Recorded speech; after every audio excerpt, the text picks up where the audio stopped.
I'm on a quest to find my favourite game of the year, one game at a time, and today, fate decides. And it landed on NBA 2K26. Let's see where it ends up on the leaderboard.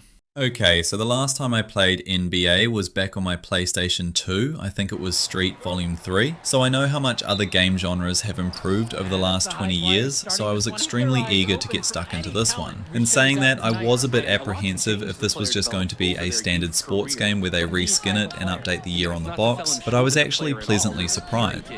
Now when it came to character creation, I don't really have a creative bone in my body, so you'll have to excuse my poor attempt at Mr. Cavill. Like, I thought he looked good until I saw him in game. Now to complete this game, I didn't really know when to pull the pin on it to class it as completed, but I decided that for this playthrough that I would complete both the Out of Bounds campaign, which is your rookie career before you join the NBA, and then complete one season of the NBA and try to win the championship, which, spoiler alert, I won. Only just. Now, I thought I would have smashed this since I used to play this a lot as a teenager, but I was getting completely spooned over in the Out of Bounds campaign, and I get that my teammates and myself are supposed to be rookies, but the matchups I had in that campaign felt very reminiscent of the movie Space Jam. Each opposing team would have different strategies for giving me a wedgie, whether they were constantly sinking threes, had meatballs running it in, or some would act like the Roadrunner and just crumple my ankles if I tried to keep up. Like, I did learn pretty quick smart how the opposition operated and tried my best to carry my team to a lead, but it really irked me when I made sure we were up by 10 points and then I would be benched, and when I come back we would be 5 points behind with 2 minutes remaining. So I would have to redo those matches and play even sweatier. Needless to say, by the time I beat the Istanbul's nightmare of a team, I was completely drenched.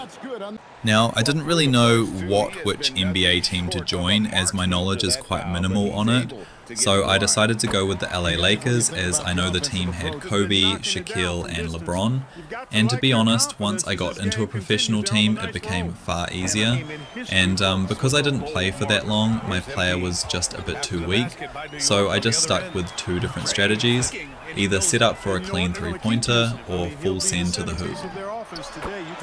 Okay, so I struggled with the main sort of lobby area as I saw people all customized and zooming around in like go-karts, whereas I was just dressed up in the base clothing, and I saw that there were like events going on as well as daily and weekly quests to complete, which are things I really do enjoy when playing games, but I wasn't a personal weekly quest to complete the game, so I just had to ignore all of that and focus on my task at hand. This one is probably on me, but because I don't follow the NBA and I was playing these games in succession, but it definitely started to feel a bit repetitive after a while, whereas I think if I was a fan, each match would feel more immersive, like I am actually versing that team and trying to lead my team into victory.